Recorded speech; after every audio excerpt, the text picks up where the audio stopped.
corresponde el capítulo 2, versículos 15 al 17. Cuando la tengamos, podemos ponernos de pie para leer juntos la palabra de Dios. Primera carta de Juan, capítulo 2, versículo 15 al 17. Dice así la palabra de Dios: No améis al mundo, ni las cosas que están en el mundo. Si alguno ama al mundo, el amor del Padre no está en él. Porque todo lo que hay en el mundo, los deseos de la carne, los deseos de los ojos y la vanagloria de la vida, no proviene del Padre, sino del mundo. Y el mundo pasa y sus deseos, pero el que hace la voluntad de Dios permanece para siempre. Amén. Podemos sentarnos.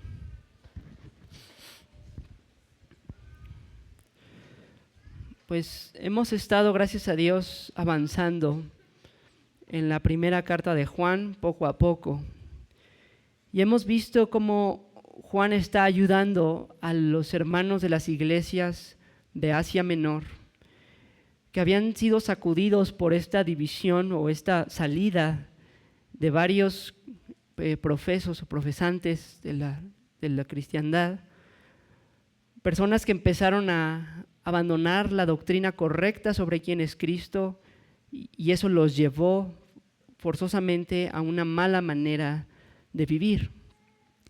Y vimos cómo es probable que muchas de estas personas tuvieran un cargo o un nombre de alguna manera en sus iglesias, y que por eso las iglesias de Asia Menor estaban con muchos conflictos, dudas, confusiones, y particularmente en cuanto a su salvación, al ver a otros caer, quizá otros más maduros, entre comillas, con más experiencia, verlos abandonar la fe.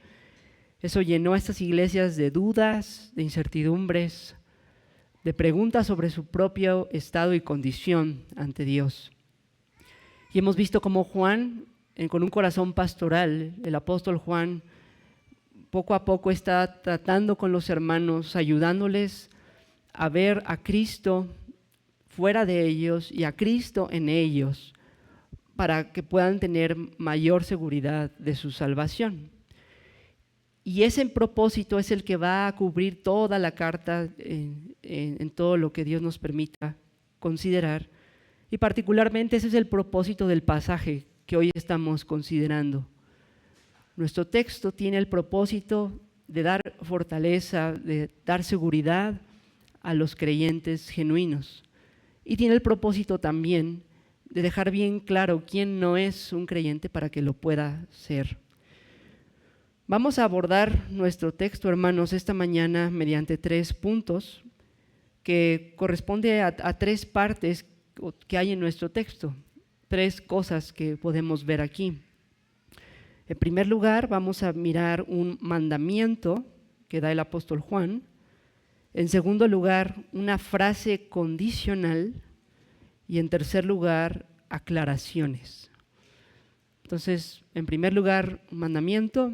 En segundo lugar, una frase condicional. Y en tercer lugar, aclaraciones. Comencemos leyendo el mandamiento que da Juan el apóstol en el versículo 15. Dice así la palabra del Señor: No améis al mundo ni las cosas que están en el mundo. Ahí está nuestro mandamiento, lo que el apóstol inspirado por Dios manda a los hermanos de las iglesias de Asia Menor. No amen al mundo ni las cosas que están en el mundo.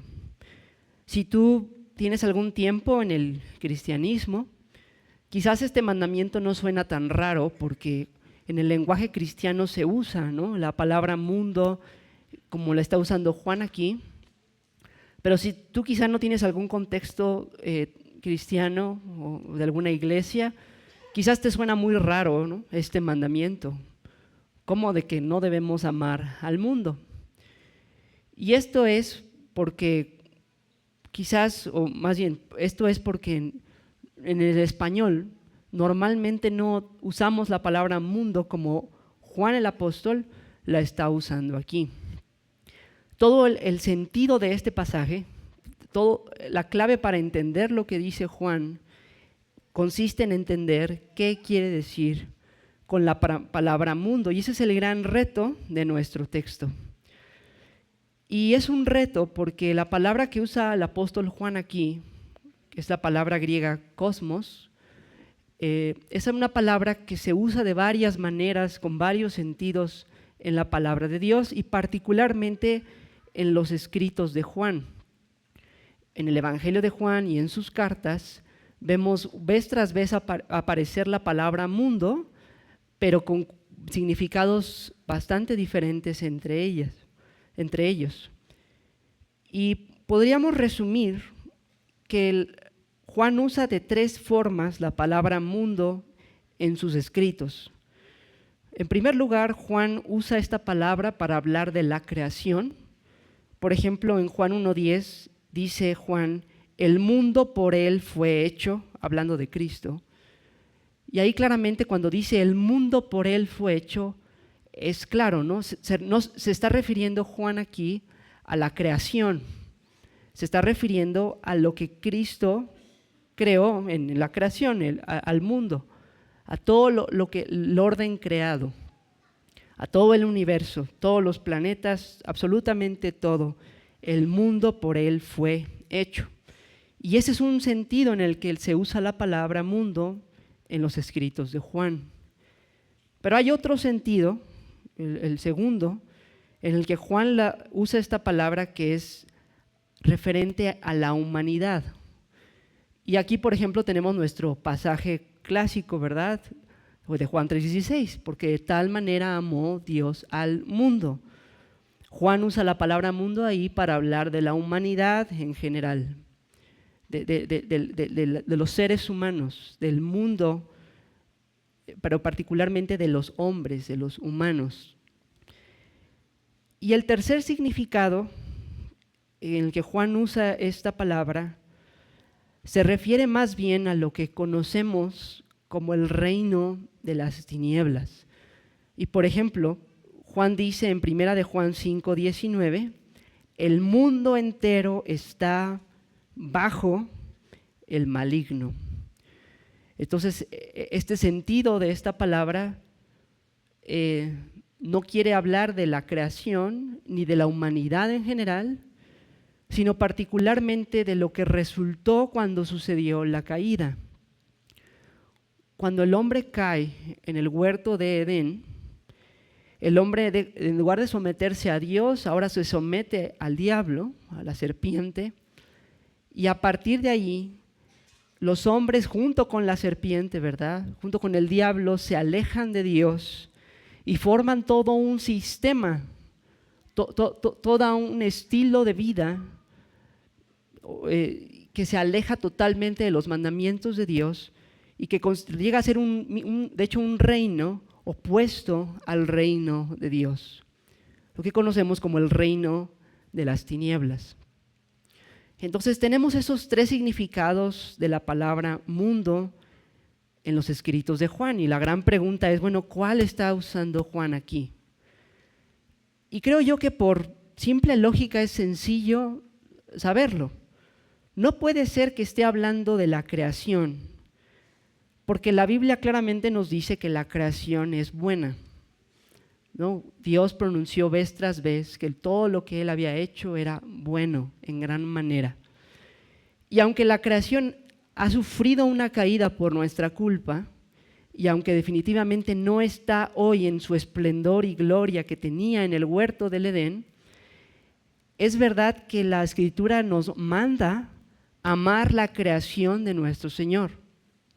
Particularmente en escritos como los Salmos, nosotros vemos a los salmistas contemplar la creación, contemplar los planetas, las estrellas, los animales, el océano, cada una de las cosas que Dios creó, y vemos cómo los salmistas se maravillan al ver las perfecciones de Dios reveladas en esas criaturas, al ver la sabiduría, el diseño, la perfección, la exactitud cada uno de esos atributos del gran diseñador en la creación que Él hizo.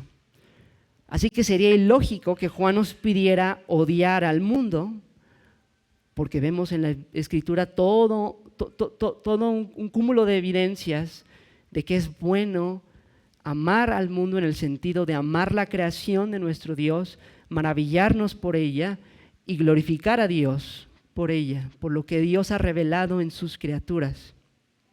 Así que ese significado de creación no puede ser al que Juan se refiere aquí. Por otro lado, entonces, tenemos el significado de humanidad, la raza humana en general. Y podríamos pensar, ¿acaso Dios nos está diciendo que no debemos amar a la humanidad, a los seres humanos? Y lógicamente también esa respuesta debe ser falsa. ¿Por qué? Porque la ley de Dios, si algo nos manda a hacer, después de pedirnos amar a Dios, es amar a nuestro prójimo como a nosotros mismos. La ley de Dios nos manda amar la imagen de Dios, que es el hombre.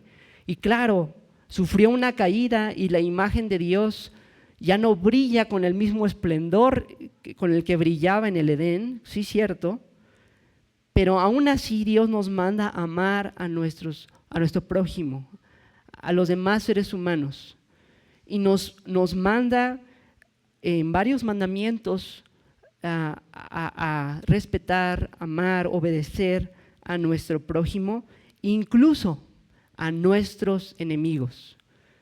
Entonces, no puede ser que Juan esté hablando aquí de la humanidad. No puede ser que Juan nos esté mandando odiar a otros seres humanos. Entonces, el significado que nos queda, que lógicamente cuadra bien con nuestro texto, es el significado del reino de las tinieblas. Juan, inspirado por Dios, está ordenándonos odiar o no amar a este reino de las tinieblas opuesto al reino de la luz, a este sistema que han generado el diablo y todos los que lo han seguido a él en oposición a nuestro Creador. Y para reforzar esta conclusión lógica, tenemos aquí en nuestro versículo 16 un poco de mayor aclaración de a qué se refiere Juan con las cosas que hay en el mundo. Vean lo que dice el versículo 16. Porque todo lo que hay en el mundo, los deseos de la carne, los deseos de los ojos y la vanagloria de la vida, no proviene del Padre, sino del mundo. Muy interesante cómo Juan define aquí las cosas que hay en el mundo.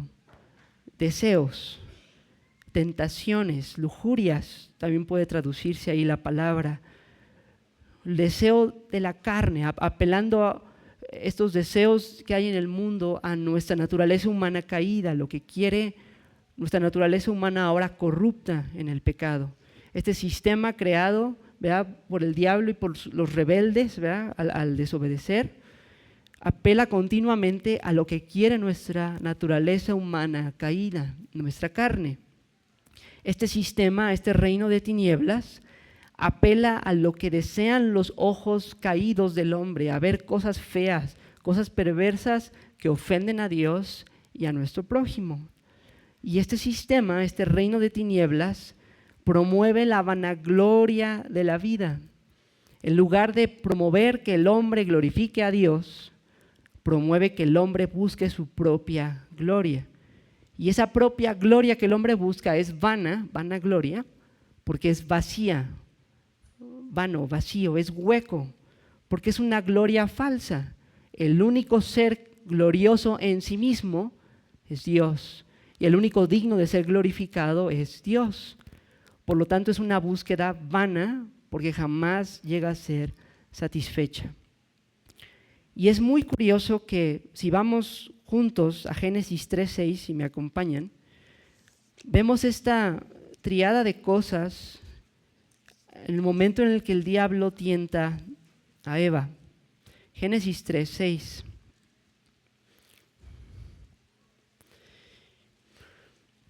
Dice: y vio la mujer que el árbol era bueno para comer, los deseos de la carne, y que era agradable a los ojos, los deseos de los ojos, y árbol codiciable para alcanzar la sabiduría, la vanagloria de la vida. Y tomó de su fruto y comió, y dio también a su marido, el cual comió así como ella. Entonces, estas tres cosas son las con las cuales el diablo inició su tentación con Eva y son con las cuales ha arrastrado a la humanidad. Son las tres cosas que los seres humanos caídos buscan todos los días de sus vidas por la esclavitud al pecado y al diablo. Los deseos de la carne, los deseos de los ojos y la vanagloria de la vida. Entonces, Juan nos está diciendo por inspiración divina que debemos odiar ese sistema, debemos odiar ese reino de tinieblas, que es como un río de perversión que se aleja de Dios y que arrastra a todos los seres humanos bajo esa corriente que culmina en una cascada dirigida al lago que arde con fuego y azufre.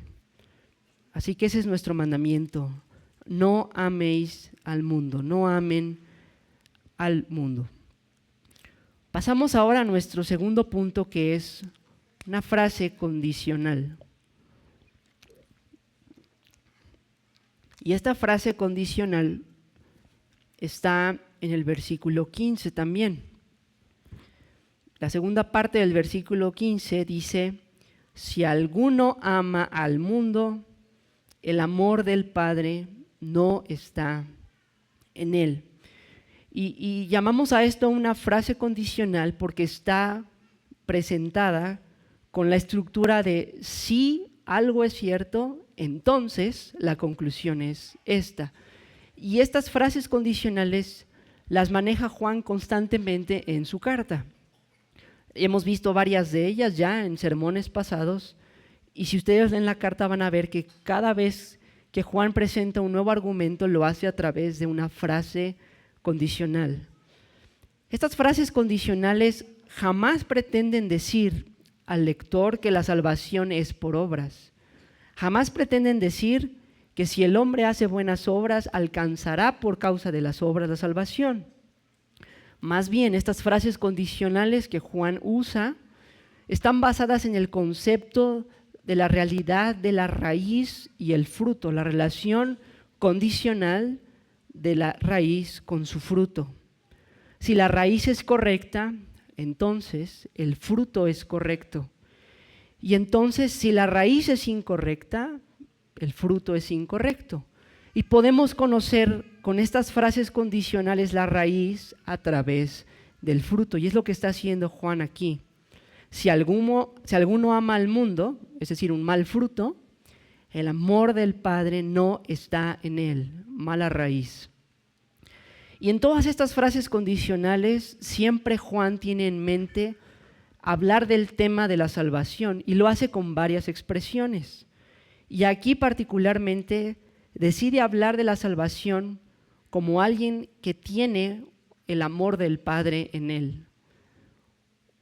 Una persona salva es alguien que es amado por Dios como Padre.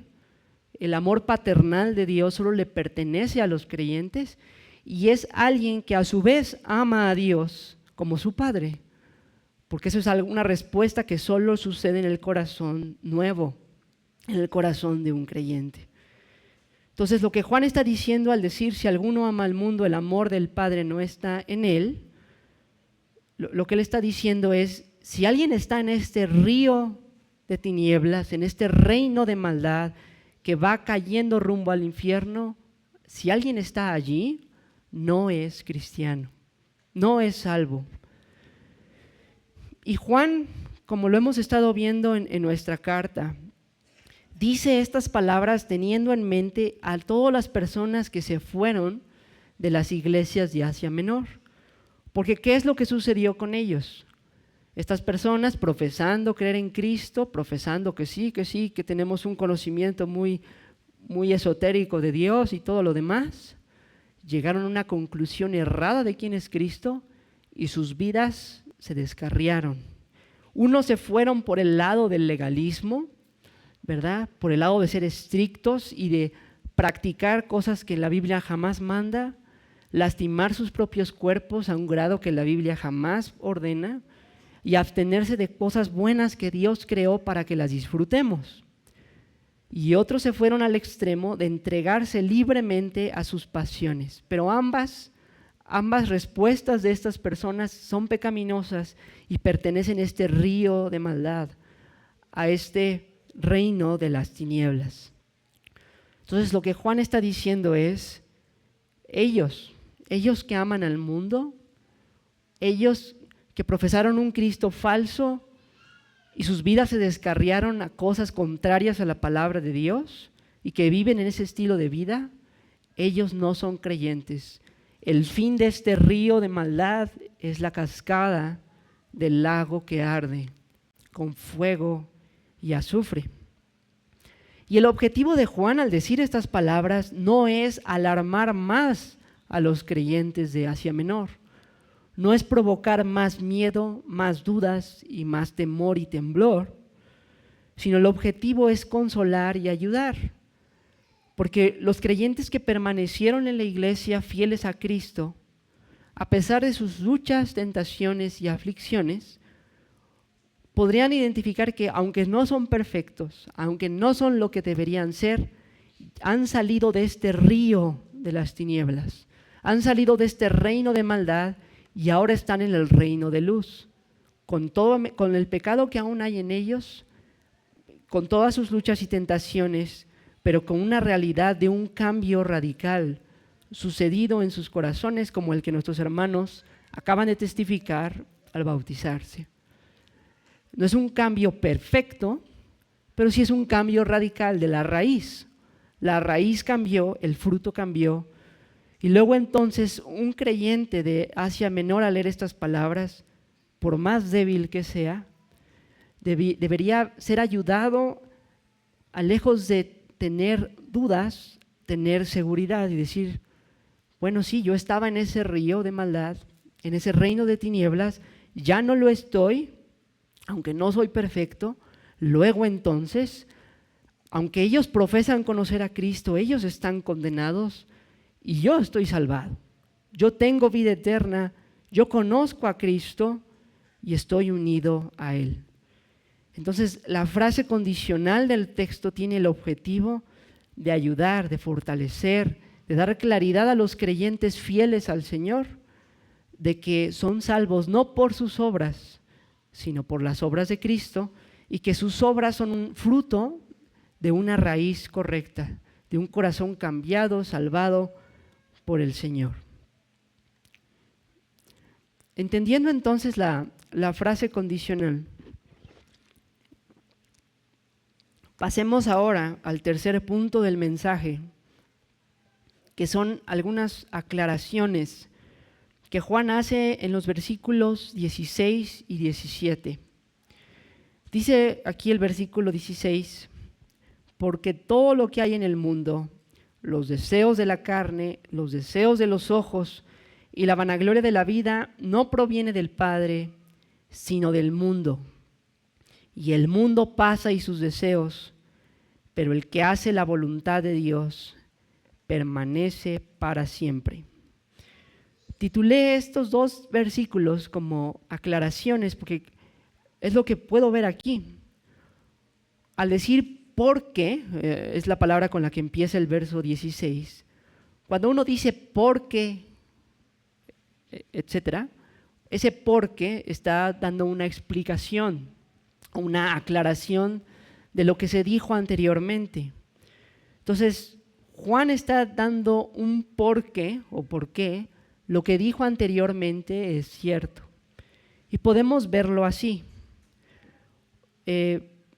¿Por qué es cierta la frase condicional? ¿Por qué es cierto que si alguno ama al mundo, el amor del Padre no está en él?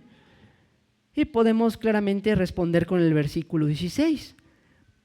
Eso es cierto porque todo lo que hay en el mundo, los deseos de la carne, los deseos de los ojos y la vanagloria de la vida, no proviene del Padre, sino del mundo. Sabemos que si alguien ama al mundo no es creyente, porque todo lo que hay en este río de tinieblas no proviene del Padre. ¿Cómo podrá llamarse creyente alguien que vive en este río de maldad opuesto a Dios si todo lo que hay en este estilo de vida es opuesto al Señor? ¿Cómo puede profesar amar a Dios, ser su hijo, vivir para Él, si está viviendo en su contra junto con el diablo, los demonios y los inconversos? ¿Se dan cuenta? El versículo 16 nos da una aclaración de por qué es cierta la frase condicional. Y el versículo 17 nos da una aclaración de por qué seguir el mandamiento de no amar al mundo. El mandamiento dice: no améis al mundo ni las cosas que están en el mundo.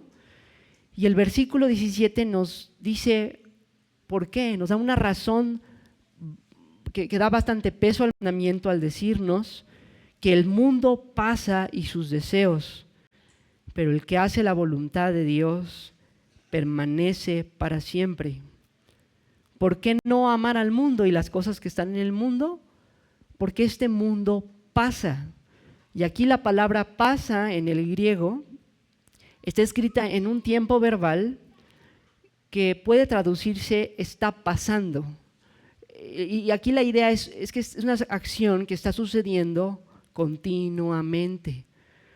Porque la Biblia, hermanos, no nos presenta a dos reinos en guerra iguales. No nos presenta una batalla como si Dios y el diablo fueran iguales y estuvieran ahí luchando con el mismo poder y la misma autoridad.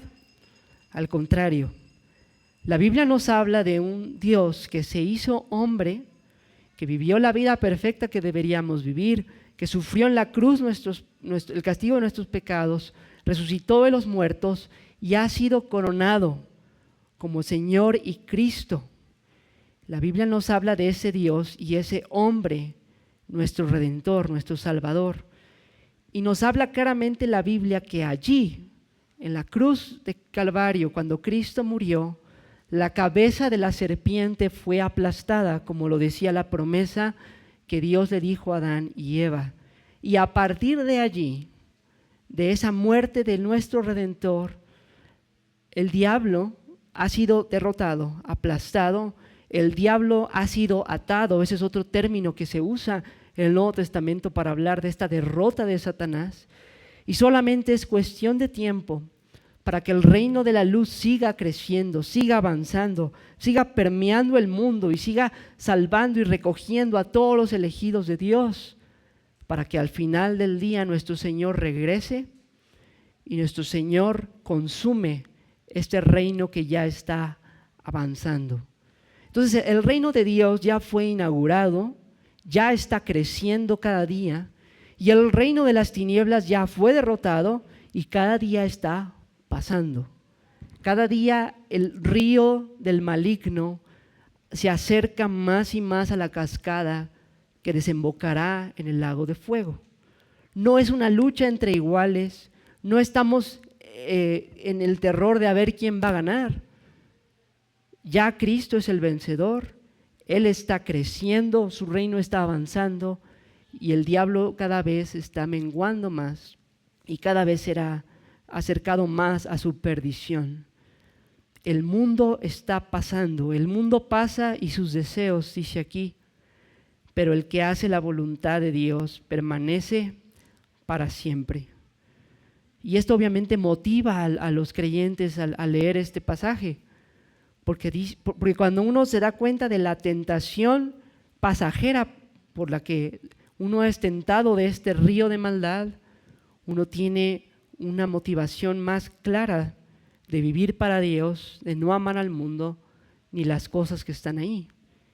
Y cuando dice aquí que el que hace la voluntad de Dios permanece para siempre, definitivamente nos motiva a seguir dando fruto. No porque el dar fruto nos dé la salvación, sino porque entre más fruto damos, más claramente se muestra la salvación que los creyentes tienen. Entonces, mediante estas aclaraciones, Juan refuerza tanto su frase condicional como su mandamiento y presenta un argumento perfecto, porque es la palabra de Dios, y presenta un excelente mandamiento y una excelente manera de examinar la profesión de un creyente. Ahora, habiendo entendido nuestro pasaje de esta manera, habiendo considerado lo que dice versículos 15 al 17, procedamos ahora, hermanos, a la aplicación de nuestro texto. Y vamos a estar un buen tiempo aquí, porque hay bastantes cosas que podemos aplicar a nuestras vidas en esta mañana. Y la primera aplicación dirigida a los creyentes, a los que profesan ser cristianos hoy. Querido hermano, al igual que para los hermanos de Asia Menor, este pasaje está en la Biblia para que tú sepas que tienes vida eterna, para que tú puedas tener seguridad de salvación. Así que lo que tú y yo debemos hacer es tomar este texto y hacer una examinación honesta del fruto. Todos nosotros nacimos caídos, todos nosotros vivíamos en este reino de las tinieblas, en este río de maldad, y todos los creyentes hemos sido sacados del reino de las tinieblas y hemos sido unidos a Cristo y plantados en el reino de la luz, absolutamente todos. Y claro, algunos su vida pecaminosa externamente era más obvia y algunos no tan obvia, pero Dios, que conoce los corazones, dice que no hay justo ni aun uno. Quiere decir que todos vivíamos esclavizados al pecado, siguiendo la voluntad de Satanás y de nuestros deseos pecaminosos.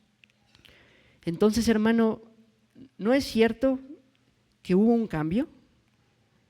Tú ibas para allá, en este reino de tinieblas, aborreciendo a tu Creador, dándole la espalda y dando tu vida a los deseos de la carne, los deseos de los ojos y la vanagloria de la vida.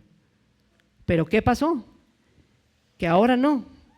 Claro, sí pecas hoy, tienes tentaciones y aflicciones como todos nosotros, pero la dirección de tu vida no es la misma que tenías antes de Cristo.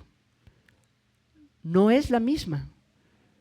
Aunque eres tentado como todos nosotros por los deseos de la carne, de los ojos y la vanagloria de la vida, en última instancia siempre, a través de la disciplina del Señor y de su proceso de santificación, terminas siguiendo la voluntad del Señor, terminas obedeciéndolo a Él, haciendo lo que Él manda y sometiendo cada área constantemente a su voluntad. A pesar de las caídas, 7 veces cae el justo y se vuelve a levantar. Entonces, querido hermano, si tú ves esta realidad en tu vida, tú y yo tenemos que tomar este texto y tenemos que recibir el consuelo de esta seguridad. Saber que esta realidad no es posible en un inconverso. Poder ser librado de los deseos de la carne, de los ojos y la vanagloria de la vida no es posible sin Cristo, queridos hermanos. Es imposible para el hombre agradar a Dios.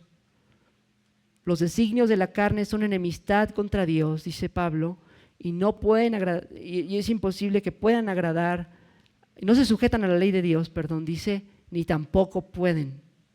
No es posible. Así que si tú has podido salir de este río de maldad y ahora vives buscando al Señor, tienes una marca invaluable de estar unido a Cristo y de tener su salvación.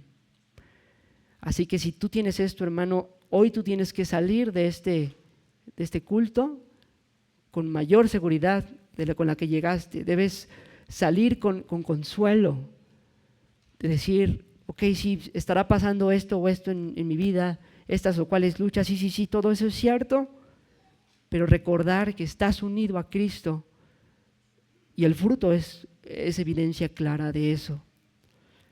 Pero si por el contrario tú profesas creer en Cristo, pero no has vivido este cambio de reino, o sea, tu vida está sujeta al reino de las tinieblas, siguiendo al diablo, siguiendo a los demonios en su enemistad contra Dios. Dice nuestro texto, si alguno ama al mundo, el amor del Padre no está en él. Entonces quizás tú estás hoy muy confiado, ¿verdad? Diciendo, pues yo ya profesé una fe en Cristo. Pues ya. Y en un sentido es cierto, cuando creemos en Cristo, somos salvos en ese momento. Pero como nuestros hermanos que se bautizaron lo acaban de decir, nosotros al bautizarnos estamos mostrando gráficamente lo que pasó en nuestra conversión. En nuestra conversión lo que pasó es que así como Cristo murió, nosotros nos sumergimos, morimos con Él. Y así como Cristo resucitó de los muertos, nosotros salimos del agua con Él. Hemos muerto al pecado porque Él venció en nuestro lugar. Y ahora vivimos una vida para Dios porque Él para Dios vive. Entonces, querido amigo, si tú profesas ser salvo pero amas al mundo, esta mañana no tienes que salir de aquí con certeza. Al revés, tienes que salir con arrepentimiento y con fe verdadera en Cristo. Y si tú te arrepientes hoy de verdad y confías en Cristo hoy de verdad, hoy serás unido a Cristo y pasarás del reino de las tinieblas al reino de la luz. Una segunda aplicación para los creyentes también. Este mandamiento de no amar al mundo no solo se dio a los hermanos de Asia Menor. Es un mandamiento que aplica a todos los creyentes de todo el mundo. ¿Por qué? Porque mientras vivimos en diferentes épocas, nuestro Salvador es el mismo y la experiencia salvadora es la misma. Todos nosotros vivíamos esclavizados a este mundo de maldad y fuimos rescatados de él. Pero la Biblia nos deja bien claro que al salvarnos y arrancarnos de este reino de tinieblas, hubo una parte nuestra que no fue redimida, que es lo que la Biblia llama la carne, nuestra naturaleza caída. Hay una parte de nosotros creyentes que aún no ha sido transformada. Hay una parte de nosotros que todavía tiene pecado allí, que no es perfecta aún y que aún es tentable por este río de maldad. Aún es una parte que es seducida por los deseos de la carne y los deseos de los ojos y la vanagloria de la vida. Claro, la carne o la naturaleza pecaminosa del creyente no es la que reina. Quien reina es Cristo. Pero hay una realidad en la que hay una lucha, así como en el mundo entero hay una lucha entre el reino de la luz y el de las tinieblas, hay una lucha en cada creyente. Y así como la lucha no es entre iguales en el mundo, sino entre un reino vencedor y un reino que está pereciendo, también en nosotros los creyentes hay una lucha entre el reino de la luz, que cada vez más crece en nosotros y nos está perfeccionando día tras día. La senda del justo, dice los proverbios, es como la luz de la aurora que va en aumento hasta que el día es perfecto. Pero sin embargo, a la vez hay pecado allí, pero no es un pecado que va creciendo, sino es un pecado que va pasando. Jamás deja de estar, pero mientras más crece el creyente, más madura, el pecado definitivamente mengua. El creyente se vuelve más como Cristo y menos como el diablo. Entonces, pero esa es la realidad de todo creyente. Pero debido a que todavía hay pecado y hay tentación de volver al mundo, por eso es que hay un mandamiento aquí de no amarlo, porque a veces nos llama la atención. A veces alguna sugerencia de algún deseo carnal nos llama la atención. Alguna sugerencia de algún deseo de los ojos llama nuestra atención, o alguna sugerencia de la vanagloria de la vida, de ponernos a nosotros en el centro en lugar de Dios, llama nuestra atención. Y por lo tanto, el mandamiento que está aquí es un mandamiento real. Claro, ¿somos libres del pecado? Sí. ¿Somos salvos para siempre? Sí. ¿Unidos a Cristo para siempre? Sí. Pero a pesar de todo eso, como todavía hay pecado, hay que recibir este mandamiento, hermanos, y esforzarnos por obedecerlo. No amemos al reino de las tinieblas. No amemos este mundo. Y lo que es muy hermoso es que nuestro texto no solo nos dice, no lo hagan y ya. Nuestro texto nos da razones.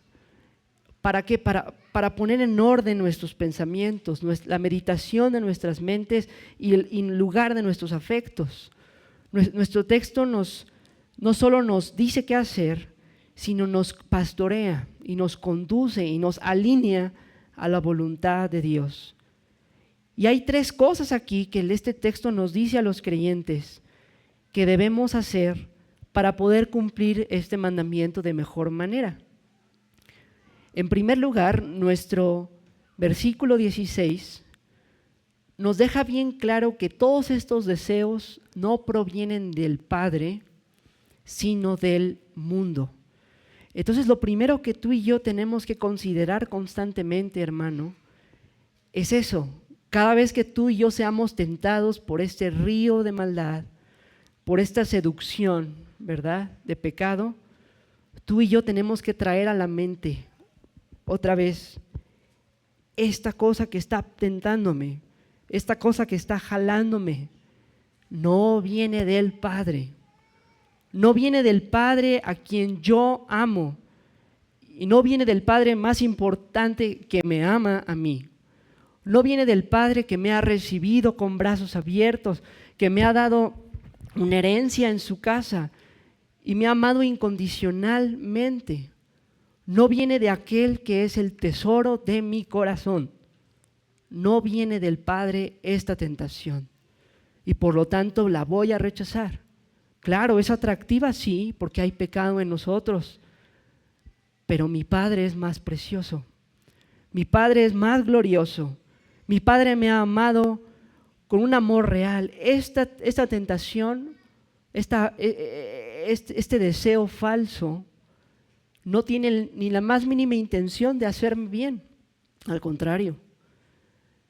Es como se representa a las sirenas, ¿no?, en la mitología. Muy hermosas, atraen a los marineros, que sabe qué, y cuando llaman los marineros, ¡bah!, los matan. Así son estos deseos. Son falsos, no vienen de nuestro Padre amoroso, sino vienen de este reino de maldad. La segunda cosa que Dios nos dice que hay que considerar está en el versículo 17, cuando dice, el mundo pasa y sus deseos. Como les dije hace rato, este texto puede traducirse y el mundo está pasando, para enfatizar esta transición hacia su perdición, hacia su destrucción eterna. Este reino de tinieblas, hermano, que te tienta a veces, recuerda, querido hermano, recuerda que es un mundo que está pasando, que ya está vencido y está en destrucción. Recuerda que sus proposiciones, sus ofertas, son ofertas falsas porque están pereciendo. No es un reino que va adquiriendo cada vez mayor poder y en el que puedes confiar. Es un reino que cada vez pierde más terreno, más y más, y que finalmente será atormentado por siempre. Entonces considera, hermano, considera la vanidad de estos deseos, cómo pasan. Considera que esta vanagloria de la vida que te ofrece el mundo es eso, una vanagloria, una gloria vacía, una gloria en la que no encontrarás la satisfacción que promete. Te ofrecerá ser el centro y ser aplaudido y ser todo lo que quieras, y llegarás a ese lugar y encontrarás que es mentira. El mundo pasa y sus deseos, pero el que hace la voluntad de Dios permanece para siempre. Y la tercera cosa, querido hermano, que hay que hacer para poder cumplir este mandamiento de no amar al mundo, podemos verla en cómo el apóstol Juan relaciona toda esta lucha y toda esta situación como una oposición entre el Padre y el mundo. En el versículo 15, si alguno ama al mundo, el amor del Padre no está en él. Versículo 16, ya casi al final, todas estas cosas no provienen del Padre, sino del mundo. Es muy interesante, Juan nos está dirigiendo nuestra atención al Padre, a Dios Padre, y particularmente al amor del Padre, como dice en versículo 15, el amor del Padre. ¿Y por qué? ¿Por qué, hermanos, Juan, como buen pastor, nos dirige a considerar el amor de nuestro Padre? Bueno, queridos hermanos, este mundo nos promete muchas cosas falsas, muchas cosas conforme a nuestros deseos pecaminosos, nuestros ojos, la vanagloria de esta vida. Pero esas cosas son cosas que más bien nosotros deberíamos descansar en nuestro Padre. Y esto se parece mucho a lo que Cristo dice en el Sermón del Monte, cuando habla de que los paganos buscan todas estas cosas, los deseos de la carne, de los ojos y la vanagloria de la vida.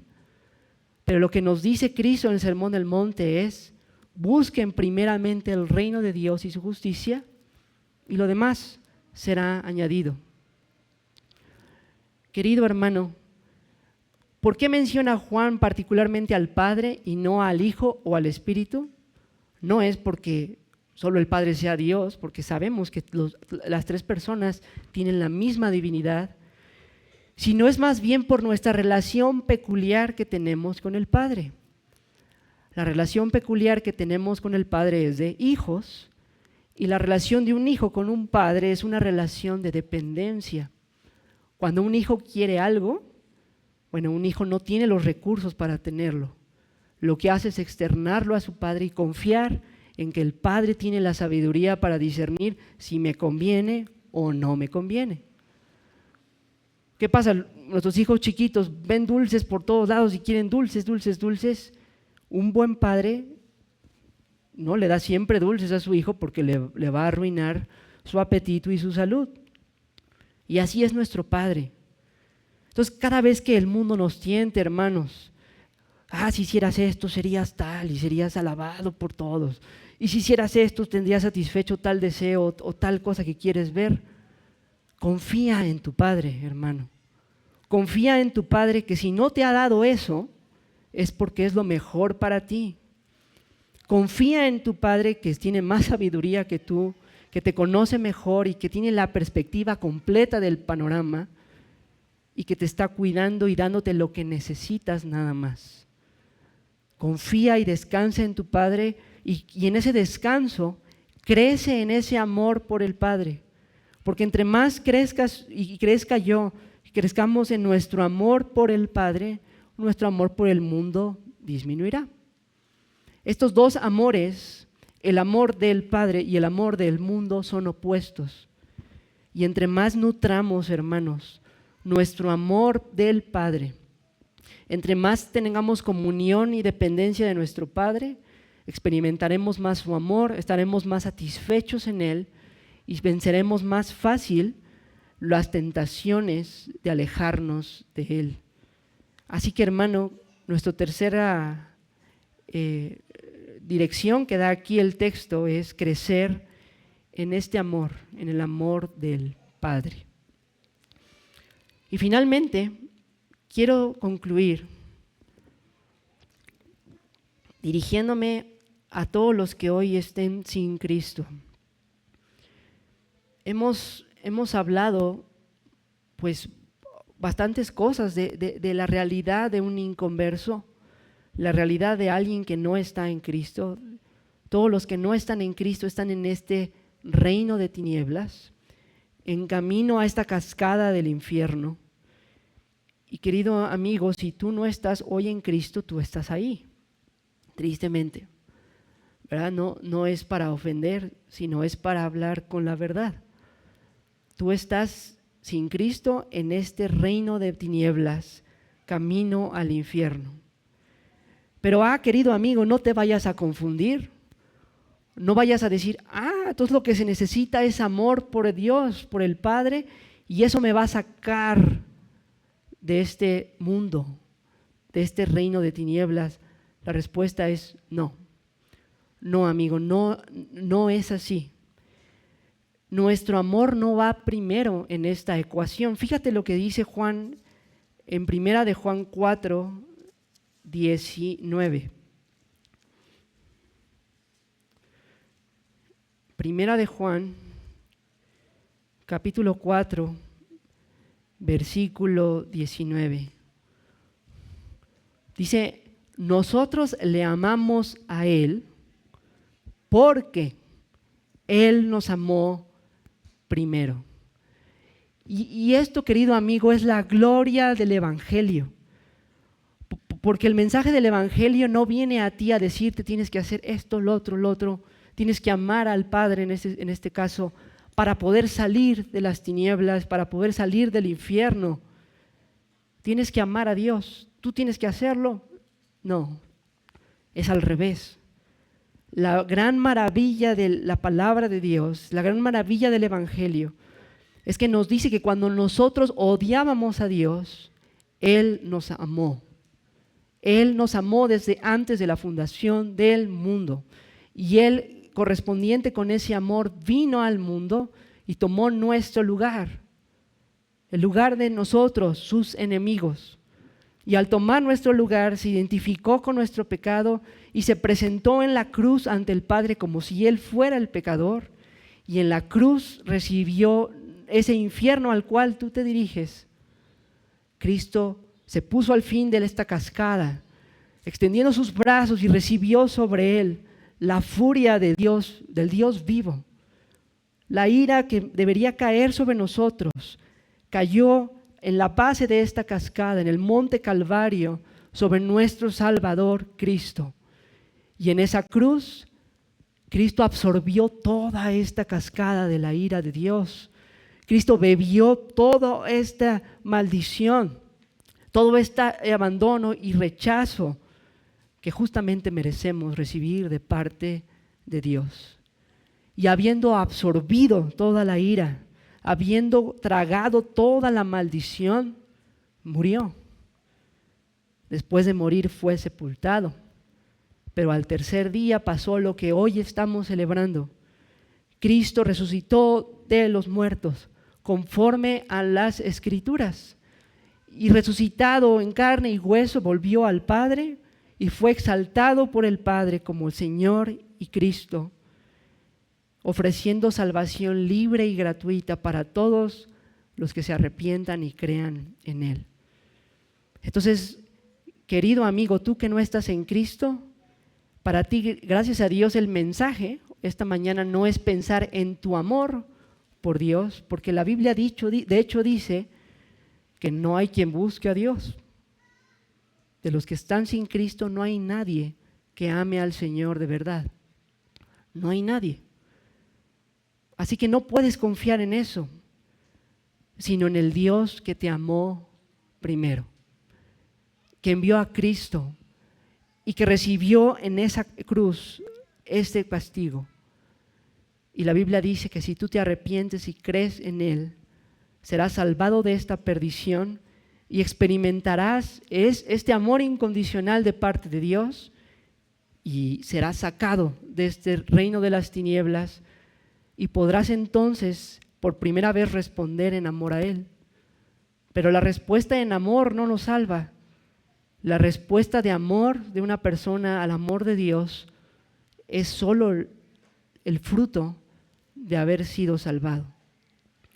Entonces, buenas noticias para ti que no estás en Cristo, amigo. Las mejores noticias.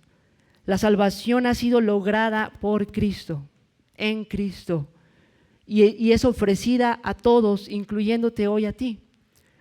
Por la gracia de Dios estás vivo esta mañana y la oferta es para ti. Si tú te arrepientes y pones tu fe en Cristo, descansando en lo que Él hizo y no en lo que tú haces, serás salvado y podrás entonces gozar de este perfecto amor del Padre por nosotros. Pues que Dios obre según su voluntad a través de su palabra, y vamos a orar.